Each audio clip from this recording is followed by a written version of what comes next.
All right. Well, I'll just get going because we don't have a lot of time. And so I just want to ask a couple questions about you guys, like quick show of hands. How many of you are entrepreneurs? Okay, a few. And how many of you are just are marketers, like you work for companies and you do marketing? Okay. Engineers? Right? Okay, so we've got a really interesting mix. So that's helpful to me because I can try and address my comments in that way. And I'm sort of all of those things. I'm this weird, unique, right brain, left brain hybrid. My name is Melinda Wittstock. I'm a 4-time serial entrepreneur, social media, technology entrepreneur, and a former award-winning journalist and a podcaster. And I've grown my podcast to more than 250,000 downloads in just a few months using some of the methods that I talk about here that I do with my other company, Verifeed, which does social intelligence. So that's a little bit about me. So we're talking about authenticity and how to leverage your voice to get personalization at scale, which really is the holy grail across all these different things. So the first thing to really know is that we live in what I call a C2B world.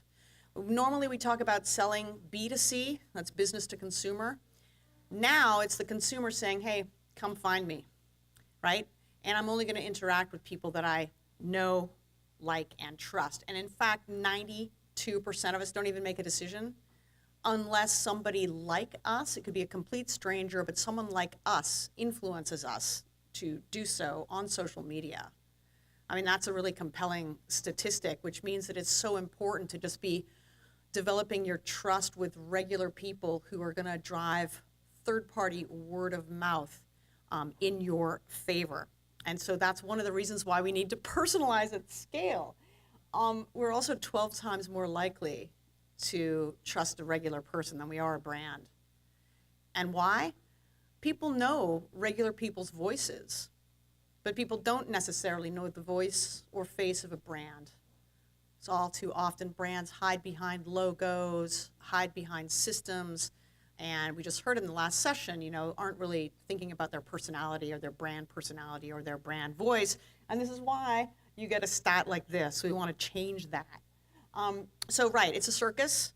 There's so much noise out there. How does your voice get heard or your company's voice get heard when there's so many people, like just so much noise? I joke that it's actually infobesity, that we have all these like empty information calories, and it's really hard to, right, know which one is, worth eating and not. We all crave connection. The more technology we have, which is really super awesome, I mean, I am a tech entrepreneur, the more we also crave this. How can we have that kind of intimacy and connect? We also want everything at our fingertips right now. And frankly, we're offended if a brand or a business doesn't know us, okay? And yet consumers are also creeped out about the very thing that would allow that personalization at scale. It's kind of a conundrum, but I think there's a real opportunity here. And here's what I think the opportunity is. That voice is about creation and intimacy and authenticity, right? And how we connect, and all the tech, all the artificial intelligence, the bots, the natural language processing, all that sort of stuff is how we scale, how we multiply that intimacy. And that's how I see this playing out. So for instance, these are all the places, I mean, there are probably more, where your voice needs to be recognized and you need to connect with individuals. So like, how the hell do you do that? Like, that's really, really hard. Look at all these different places. And I put Alexa there, but it's also Google Home. It's like, there's so many different platforms. Because here's the potential. You, and when I say you, if you're the entrepreneur or thought leader or a podcaster, or you, if you represent a brand, there's one individual and you want to scale to millions in a way that everybody's going to feel personally appreciated and loved. Here's my formula. And I'm going to take you through this. Number one, it is really finding your voice and your brand personality, how you show up in the world, who you are, right? The second thing is really creating a story, but creating that story in such a way that it's a conversation. I'm going to talk a little bit about that. Identifying your tribe. So who's likely to actually care about your voice? Who is your voice going to resonate with? And it's okay to repel as much as attract in that case, but really understanding who they are by what they're sharing about themselves. Aligning and connecting personally, and then using all these amazing technologies to be able to put a force multiplier on that, really, when we talk about scale. Okay, so your voice. Who are you?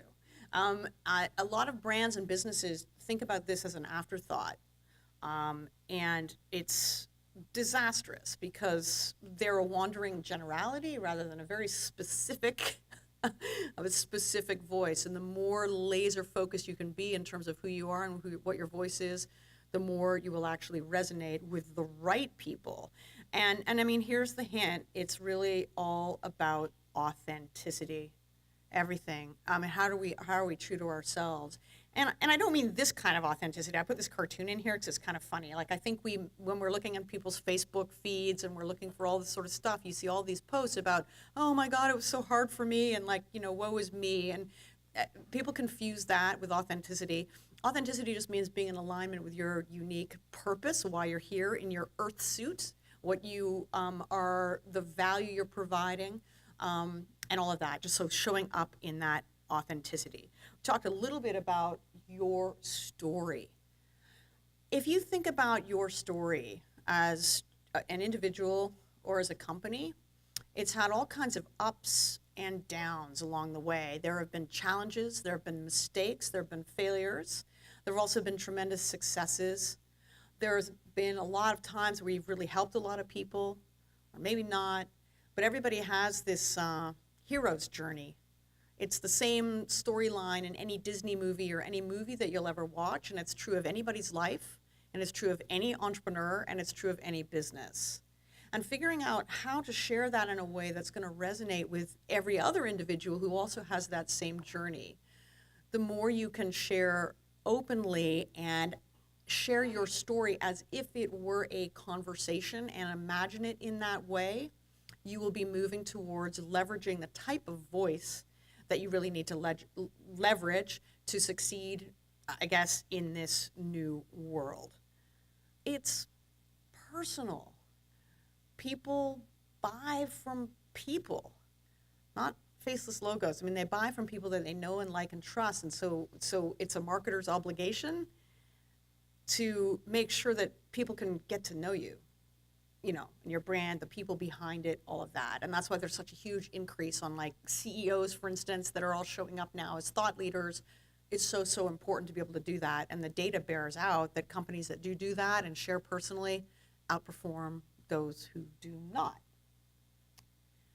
There is a really important way that you can use data and social analytics and all the back-end search analytics and social intelligence, predictive technologies to actually find out who your true tribe actually is, who are your customers, who are the people who are influencing your customers, and moreover, what do they care about.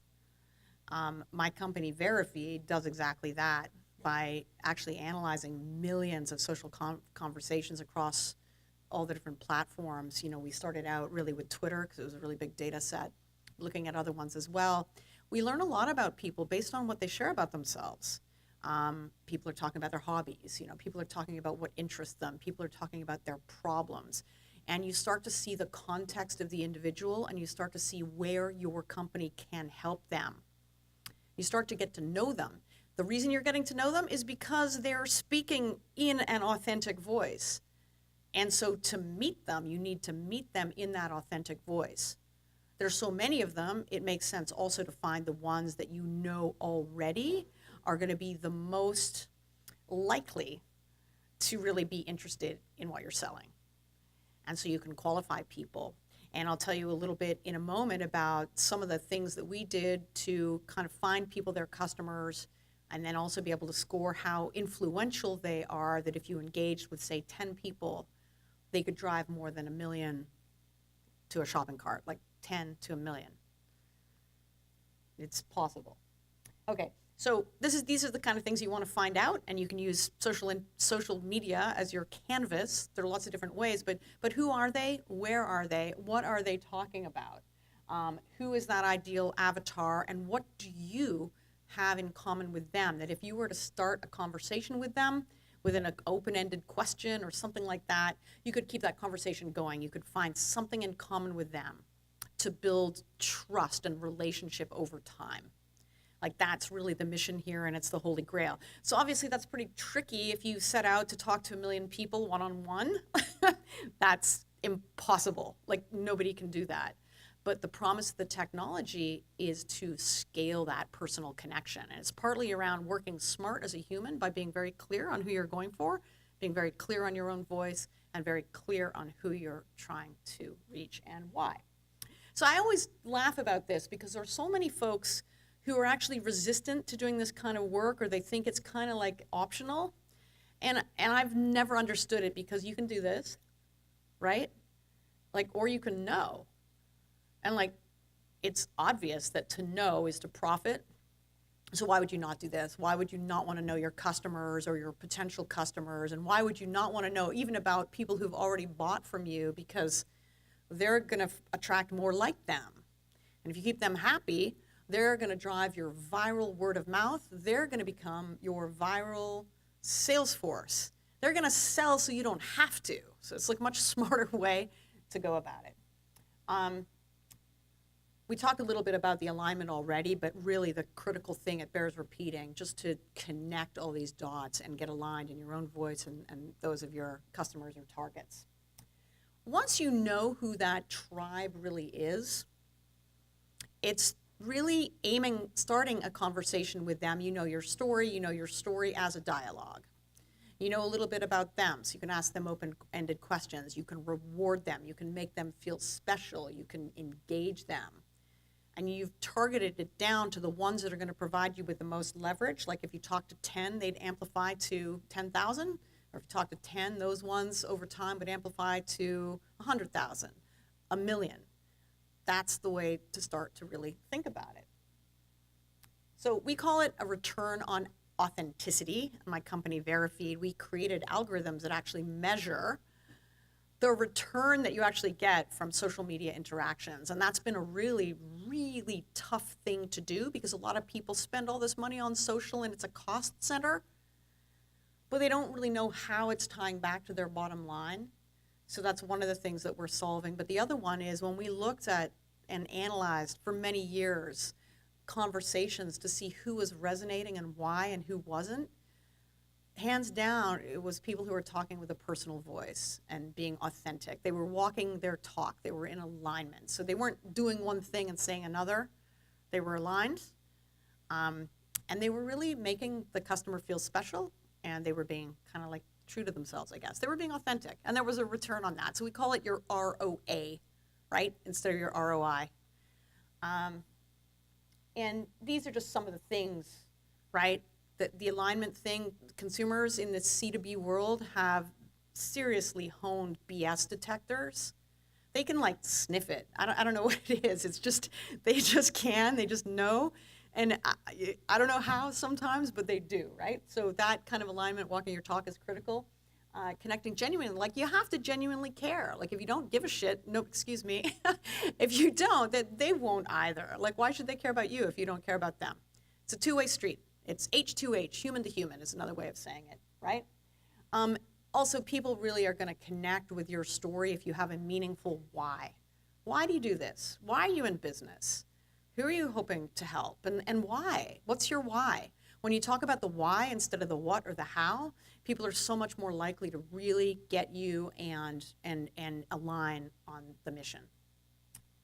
So, I mean, without technology, I talked about personalization to all these millions of individual conversations you have to have, right? So like imagining that makes me feel like that, like just pulling your hair out. It's impossible. Can't do it, right? So here are some solutions, right?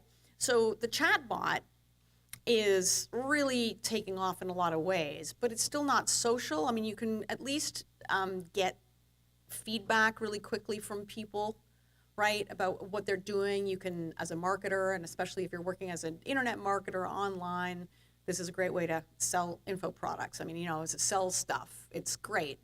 But it means that you do have to be very responsive, and you still have to be authentic in those conversations. So like I have a chat bot, and I'm kind of like, hey, I'm a chat bot. And, I've written all these different things and different contextual realities. But what I'm trying to do is to get people to speak with me on my chatbot. I'm trying to learn about them, and I'm trying to serve them better. And mostly I'm delivering value. I'm like, here are my tips on this. Here are my tips on that. Here's this, here's this, here's this, here's this, here's this. Question. Here's this, here's that, whatever. And then being really, really quick about responding on a customer service basis. So this is really kind of good for that. We talked about this being sort of multipliers of scale. So this chatbot, it's still kind of one-on-one in a lot of ways. Social media, you can take that same thing that you're doing on a chatbot, make people feel so special that they're going to share how special they feel as a result of their interaction with you with all their friends. Then their friends are going to share with their friends, their friends with their friends. So that's the thing that you're trying to kickstart. And there are real network effects in social media that don't exist in a chatbot, at least, not yet. So this was the example I was going to tell you, but this is the biggest ratio we ever got. We once found 10 women who, just by virtue of their regular conversations about health and beauty and wellness, they were all moms. None of them were celebrities. None of them were names. Nobody knew who they were. They were just really active, and they were just posting and having conversations about what mattered to them. And in the course of 4 weeks, sent more than 9 million other women direct to an Amazon shopping cart. It was for an anti-aging pill. But it was like remarkable to watch this and watch this kind of amplify out. That's the biggest ratio we've ever had, but that gives you a sense of the power of the network effects when you do this right. That is what can happen. And like, who doesn't want that result? Now that was rare. It was often like, we'd find 10 regular everyday influencers that would drive people to buy something, say 10, 100,000 people, or like 500,000 people, or a million, 2 million, that kind of thing, right? Still good. All right. So using social intelligence and using these sorts of things let's get down to brass tacks. The reason why we want happy customers, we want them to feel cared for, loved, because they have a lot of choice. It goes back to C to B. They have so much choice. They don't have to buy from you. They have more choice than ever before. They will buy from somebody, though, that they feel really cares about them genuinely. So this is the way to have happy customers. I'm sure you've all heard this before, but it costs a lot less to keep a customer than to go out and find a new one. So this is a very good use case. Innovation as well. You find out from social intelligence data a lot about what people want, like a lot about their problems, a lot about what they think about your competitors, a lot of what they think about everything. So you get a lot of competitive intelligence, and you get a lot of product intelligence as well. And you also start to see new trends if you're looking carefully and you know what to look for. The big hint here is you're looking for topical searches, topical conversations. People don't necessarily talk about things that of value like directly. You have to sometimes know, and this is where the human and the tech combine in an interesting way. And obviously, it's bottom line. If your customers are selling for you through viral word of mouth, and what does that mean for your company bottom line, like for your margins? Obviously much better, your revenue's better, and your profit margins are much better. I like this because it really is a partnership between human and tech. It's just not one or the other. And I started out by saying that really, I don't know if I actually, but I'm totally divergent. I'm like a right brain, left brain person. Some studies show that I'm like equally balanced. I think that you can't do one without the other and truly connect with people. You want to use the tech as leverage, right, to scale, but you want to really be solidly in your humanity to be able to truly connect. Okay, so we've gone through this. I just want to make sure there's enough time for questions, so I'm going to speed through some of this. But, authenticity. They share with their friends when you're being like that. Costs less, right? You make more money, period, right? So I don't know if you've read this, but this is the holy grail. How you actually create true fans. I mean, these are the people who hang on your every word, show up at your book, whatever it is, right? They love you so much because you've taken the time to connect on a personal level that they amplify it out to everybody else. So that is really the goal. So I launched a podcast last November. I'm a 4X serial entrepreneur. I've had all kinds of businesses across media and tech and different kind of ones, and I've had ups and downs and huge successes and huge failures. I've had an exit. I've had like all kinds of stuff like that was good and really, really bad happen like over the course of my life. And as a female entrepreneur, it's also been really frustrating because we only get 2% of the available venture capital money in this country still, like after all these years, even if you have a really scalable business. So I set out, I wanted to solve that problem. I thought, right, women have to show up for each other and like write checks for each other and throw business to each other and like acclaim and affirm each other on our journey. So I was like, okay, damn it, I'm starting a podcast. This is just my mission. I'm just gonna go do this. And so I just started speaking really authentically, on this podcast. I started interviewing a lot of women who have 6, 7, 8, 9, and 10-figure businesses. There were so many of them that no one's ever heard of, which was like bizarre to me. So in sharing their voices and mine, and then also using the technology of my company Verifeed, I was able to drive more than 250,000 downloads in 3 months. And it's still growing really fast. And it's a pretty niche audience as well. How many female entrepreneurs are there out there? Quite a lot. But we get a lot of listeners who are just really interested in the psychology of entrepreneurship, like the right mindset that you need to be able to do this, like how to get confidence, how to connect, how to find your true voice. And all these topics come up on this podcast. And that's really cool. And increasingly, I'm putting my listeners on the podcast and creating these feedback loops back around where everybody wants to share. And so that's been really cool.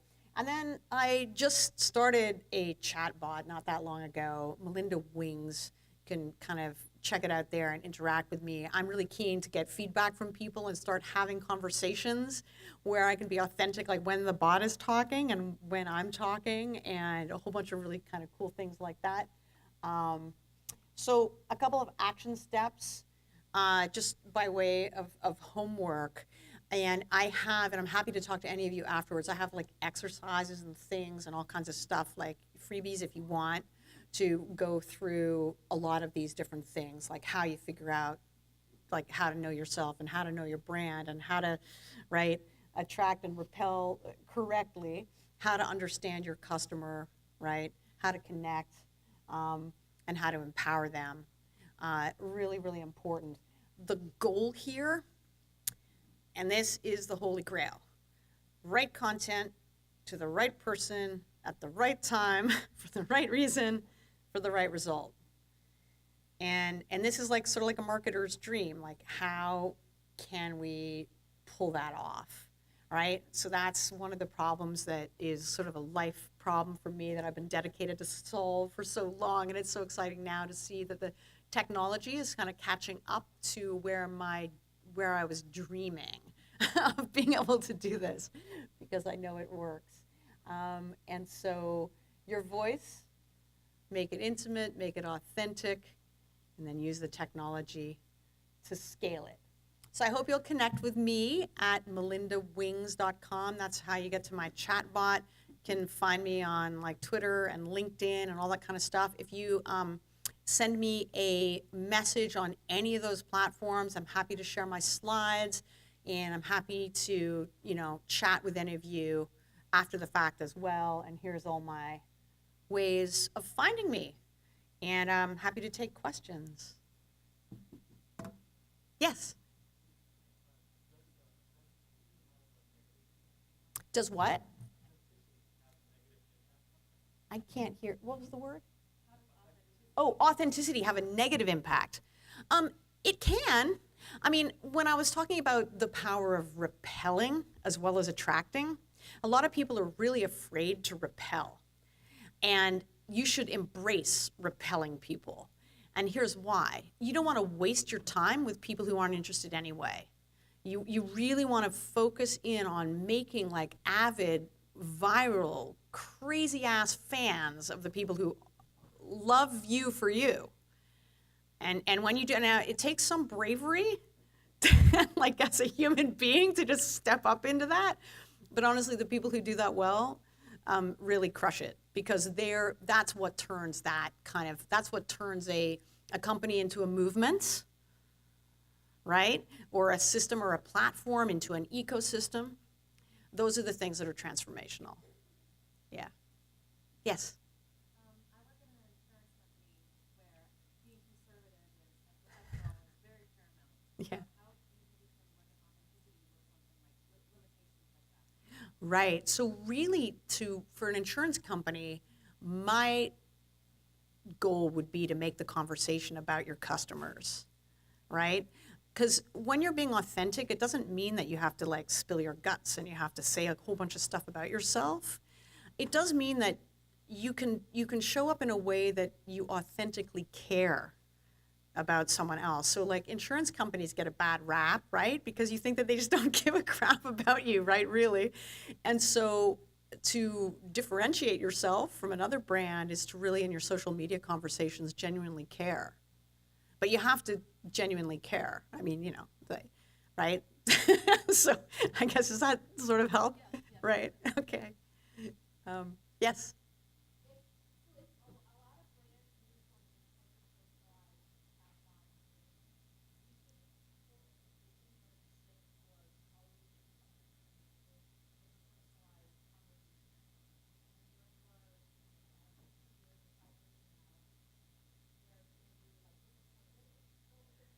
Yes.